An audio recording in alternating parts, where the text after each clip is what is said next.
Welcome to the Retirement Made Easy podcast, a show created to be your go-to source for straightforward retirement advice.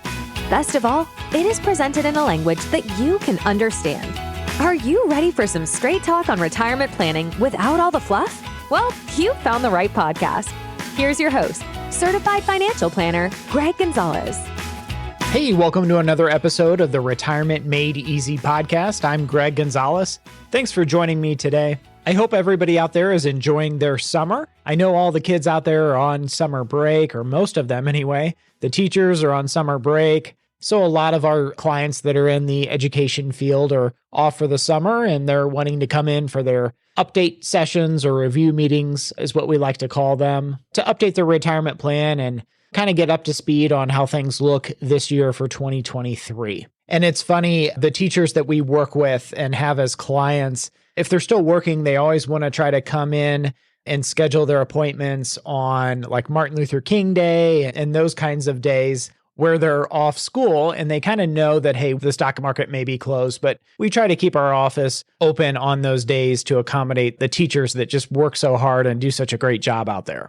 Because teachers in this country are way, way underappreciated and they're not acknowledged like they should be. So the least we can do is accommodate them on days like Martin Luther King Day when they're off school. So I hope the kids and the teachers and everyone that's off for the summer is enjoying their summer, like I said. But we're about midway through the year and just have been getting a ton of questions lately here at my company, St. Louis Retirement Advisors. And not just people locally, people from the podcast, which is really, really neat. We have clients in over 20 different states. I would think we're getting close to 25 or 26 by now. And I really enjoy working with people from across the country. And for example, the guy who does my website, he used to be in California and then he moved to Texas. I've never met him face to face, but I've talked to him on the phone and over Zoom dozens and dozens of times. And he's just like a really down-to-earth, nice guy, hardworking. And the fact that he's in Texas, I really don't mind that at all. If he was a block away, I think I would get the same exact service from him. And I think that's what we try to do with our clients, even if they're across the country, if they're in California or Maine or Florida, wherever they are, they're going to get the same level of attention and service as someone who lives locally here in St. Louis. So a lot of the questions we're getting are from people not only here in the greater St. Louis area, but also across the country with the podcast. We've got a TV program here in St. Louis, but it also airs in halfway across Illinois and most of Missouri as well. So that's kind of neat. So getting phone calls and emails from people. And so I thought I would devote this podcast episode kind of to be a rapid fire questions. And these questions are just what I've been getting from different folks. Some of them are clients, some of them are not yet clients, and some of them are just looking for help and don't plan on being clients. So I thought this episode would be insightful as we kind of address these questions, because some of them I get kind of repetitively over and over and over. And that tells me that these are kind of common thoughts that are on people's minds. And if more than one person is asking the same question, that tells me that probably there's dozens and dozens of people out there that have that same question. So that's what we're going to do on today's episode, kind of a rapid fire question after question after question. And I'm not going to spend 20 minutes on a single question. So I'm just going to kind of keep going. But if you have questions, you know where to find me on my website, retirementmadeeasypodcast.com. At the bottom, it says Ask Greg a Question. You can submit your question right there. Or if it's a more in-depth question, you can sign up for a 30-minute retirement coaching call right there on the website, retirementmadeeasypodcast.com.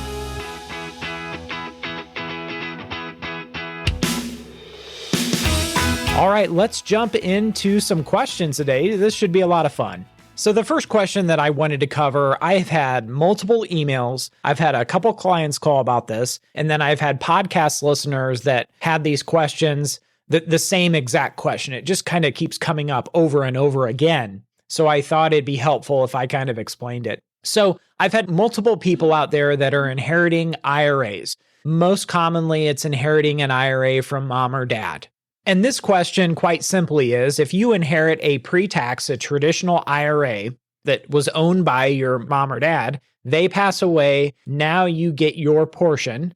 If you're an only child, you're the only beneficiary, then you would get 100% of it in that example. Maybe you're splitting it up. If you have a sibling, 50% goes to your sibling, 50% goes to you because you're listed as the primary beneficiaries. So you would get what's called a beneficiary IRA. And the way that works is for people that inherited mom or dad's IRA after January 1st of 2020, you have what's called the 10-year rule. And how that works is you have 10 years to take distributions out of that beneficiary IRA and pay the taxes. By the end of the 10th year, all the money needs to be distributed from that beneficiary IRA that you now own, and the taxes need to be paid. And so the account basically is then empty at that point. And you can take it nothing in years 1 through 5. If you're retiring in 6 years from now, maybe you just want to not take these distributions out of this beneficiary IRA until you retire and you're in a more favorable tax environment. But the question is how do I get this beneficiary IRA? Can I convert this beneficiary IRA to a beneficiary Roth IRA? And the answer is no, you cannot. You can't even convert the beneficiary IRA to your own Roth IRA. And I've just had so many people that have reached out saying, hey, how do I do a Roth conversion on a beneficiary IRA that's not my own IRA? It's from mom or dad. I inherited it from mom or dad. And the answer is you can't, unfortunately. And a similar question to that is for the people that are charitably inclined, that maybe inherited mom or dad's IRA, and they say, hey, we would like to gift part of this money. If we're taking the money out over 10 years, we would like to gift some of the distributions to charity. And then that way, we don't have to pay taxes on the money that we're giving to our church or some other charity or nonprofit that you're passionate about. And unfortunately, with beneficiary IRAs, I don't know why the IRS and Congress haven't given us the ability to do so, to be able to do qualified charitable distributions out of beneficiary IRAs. But unfortunately, as the law stands now, you cannot do that. So again, if you inherit mom or dad's IRA after January 1st, 2020, you have 10 years to get that money out of the IRA, and you have to pay the taxes. And Roth conversions are not allowed on beneficiary IRAs. And the next question that was submitted was in regards to rolling over a 401k into a 403b. Can it be done? How do you do it? How does it all work? So if you're not familiar what a 403b is, this is going to be like hospitals, school districts. 403bs are for nonprofit organizations, whereas 401ks are going to be for the for-profit companies, or if you work for a Fortune 500 company, guess what? They're probably going to have a 401k. So if the person is changing jobs in this question and they're going from a 401k to a 403b, they're wondering, is that even allowed? Does it have to go 401k to 401k or 403b to 403b? And how it works is actually pretty simple, is it can go 403b rolled over to a 401k. It can be an old 401k can be rolled over to a new 403b. These are called employer-sponsored retirement plans. So yes, you are absolutely allowed to roll over your old 401k into your new 403b. How does it work? Well, you will contact the old custodian on your 401k, and let's say it's Fidelity or Vanguard or Schwab or any of these big companies that offer 401ks, you would just call them, call the 800 number, and kind of explain your situation. Hey, I switched jobs, changed jobs. I'm now working, let's say at this hospital, they offer a 403b, and I would like to roll over my 401k into my new 403b. What information do you need from me? And the representative will be able to help you over the phone. Some places, some custodians even let you do it right through the online portal for your old 401k. I like talking to somebody on the phone and making sure it's done properly, getting a confirmation number and that kind of stuff. And we do this literally on a weekly basis for clients. It always seems like a client is either changing jobs or retiring. We get a lot of people, St. Louis retirement advisors. Guess what? We have a lot of people that we help retire, and other people, maybe they're job changers wanting to roll over an old 401k. Or I actually had a client that inherited his mother's 401k, and he was able to roll that over as well. And while I'm mentioning that, I'm going to say this because I feel like I need to. I've had 3 clients that had inherited retirement accounts from mom or dad so far this year. And here I'm recording in June. Now, one of these clients was also retiring. I looked at their 401k statement. It's a brand new client. Looked at their 401k statement and it said 0 primary beneficiaries, 0 contingent beneficiaries. So this individual was married and just had never listed his wife and children as beneficiaries.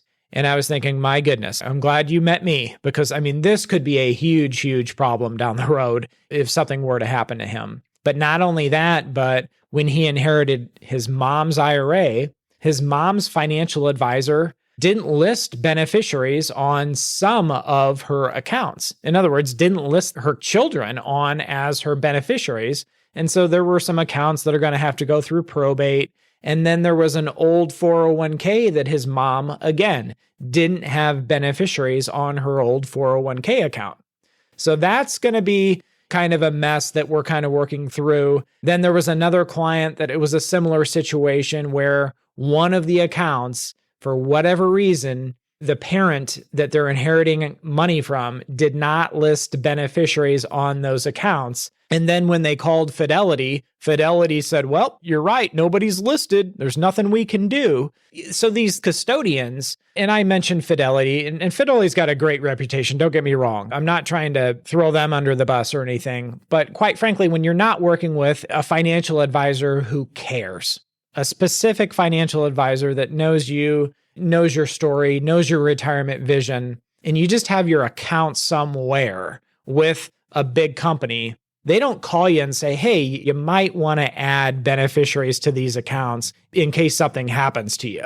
You're just kind of a number. And in most of these situations, like I said, that we're dealing with now, something as simple as listing beneficiaries was not done. It wasn't completed.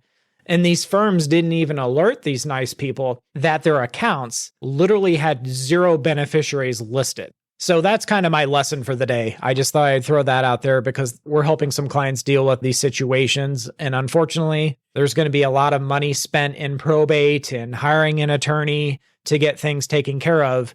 And if beneficiaries would be listed, you wouldn't have had to worry about any of that. So the next question, I've had a couple of these questions. I don't know what it is, but these were submitted via email about private equity, private real estate investment trusts, and how do you get the money out of these things? And can they be sold? It really depends on, these are called alternative investments, right? So they're outside of the stock market, the bond market, money markets, all that kind of stuff. These are non-traditional assets. And in most cases, they're illiquid. And so you got to be really, really careful about investing your money in these because quite frankly, there's a lot of them that just end up being like sinking ships. It's like locking your money up into something that's illiquid. There's a ton of risk. The dividends are not promised. They can be cut or eliminated at any time. And then your money is essentially trapped in this illiquid investment that it's not liquid. So it's not like a stock or a mutual fund that you can sell on a daily basis. You are a shareholder in an alternative investment that's not publicly traded. So yes, it doesn't go up and down like the stock market, but how do you value something like that? It's very, very difficult. A lot of times it'll be net asset value and they'll come up with some kind of price. But getting your money out of these things is going to be a real, real struggle. Typically it's death or disability. Sometimes there's quarterly redemptions that you can request and they'll allow you up to a certain amount of money where you basically fill out some paperwork and try to get a redemption, try to cash out some of this illiquid investment.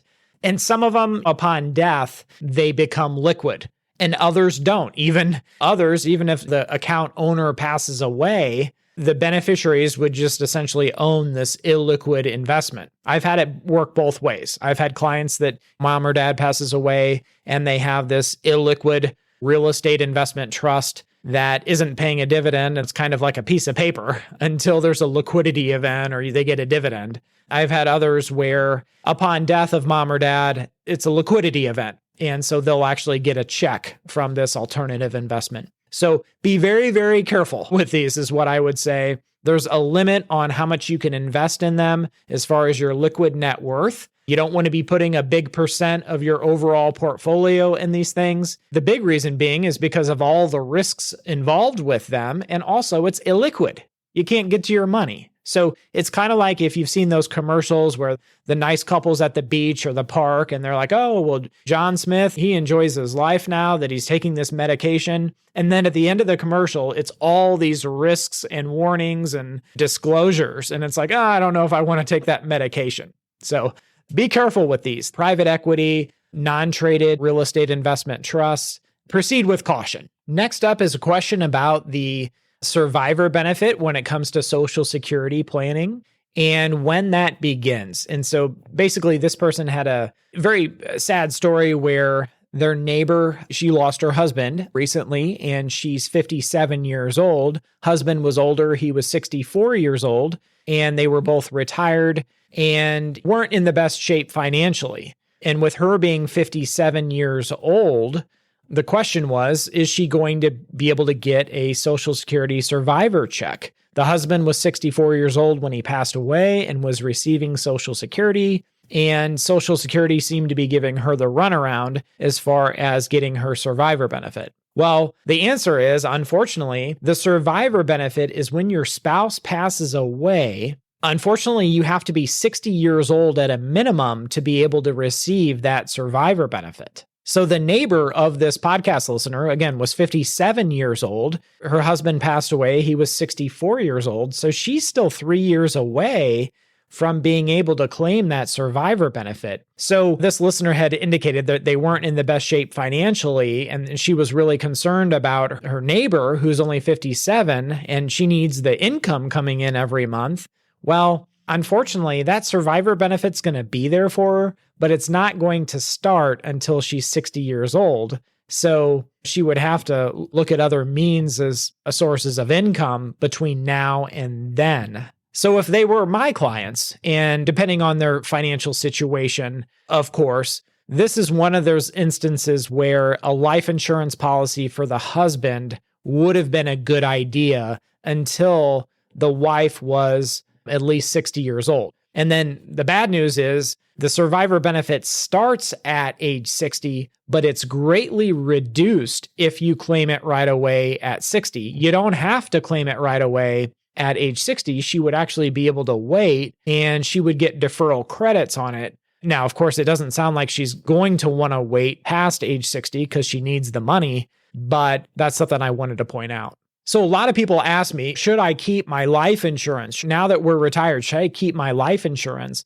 I look at the age of the younger spouse. I want to look at the Social Security survivor benefit. And if the younger spouse, like in this example, the husband was 64 and she was 57, like I said, it might make a lot of sense for him to hold on to that term life insurance policy until she gets to age 60 or later, depending on their situation. And I know a lot of people out there want to stop paying for these life insurance policies, stop paying the premium so they can save that extra expense now that they're not working in retirement, but maybe don't pull the trigger on it so fast if it's something that still needs to stay in place to protect that younger spouse. The next question was actually pretty simple. It was about if one spouse is working, making $50,000, the other spouse is retired, can they both contribute to a Roth IRA, or can only the spouse that's earning the $50,000 of income? And the answer is, fortunately, you can contribute to both Roth IRAs. There's the spousal Roth IRA, which if you're over 50 in 2023, that's $7,500 a piece. So hypothetically, if let's say the wife was working, the husband was retired, the wife is making $50,000, they're both over 50, they could each contribute $7,500 to each of their respective Roth IRAs. And I cannot tell you how many people that I have talked to or met over the years that were not aware of that spousal IRA or Roth IRA contribution limit. So in other words, let's just assume that the wife is a stay-at-home mom and is doing a wonderful job of raising the children, and she has no earned income, right? Any W-2 income or something like that. The husband, he's working, and they are a one-income household with her staying home and raising the children. And most of these couples will tell me, oh, the husband's the one with the earned income. He's the only one that can contribute to a Roth IRA,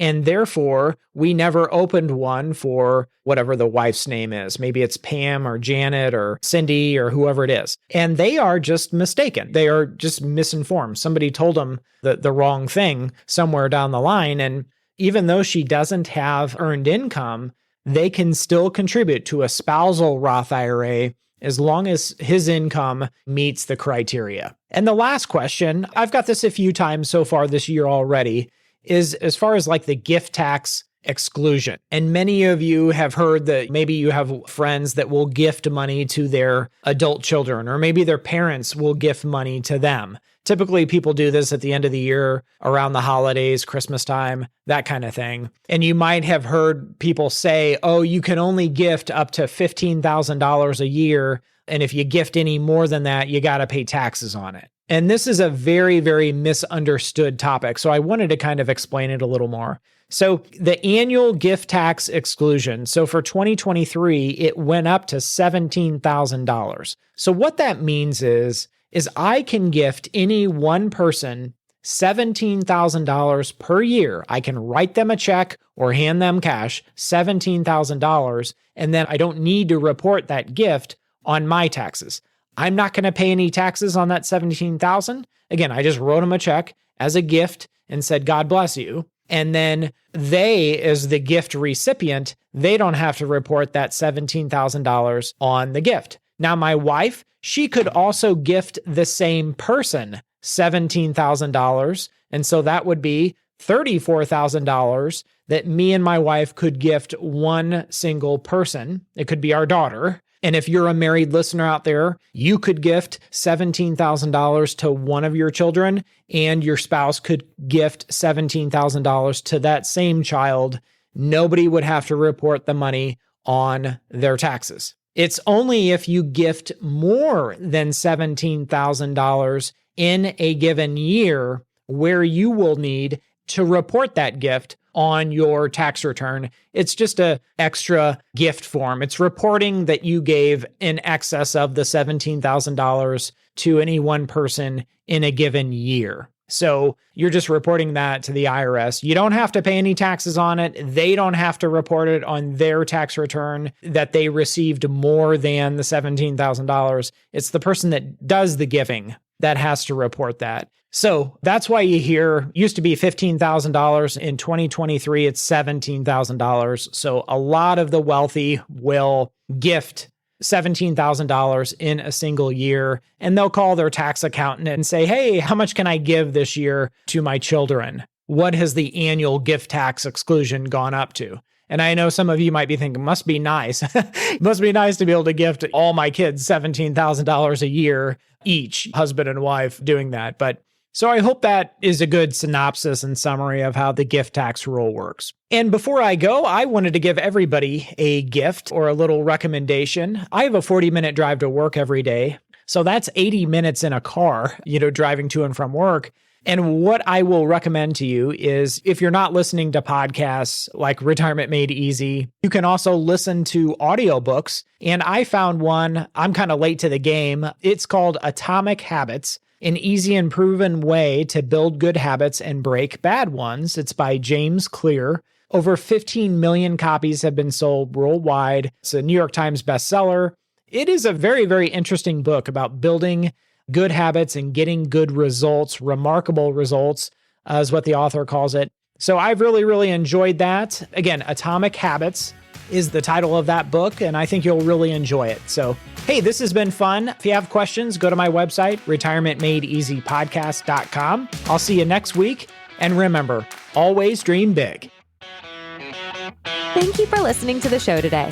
Check us out at our website, retirementmadeeasypodcast.com. And if you want some help from Greg, submit your questions at the bottom of the page or sign up for a 30-minute retirement coaching session with Greg. We'll see you next week.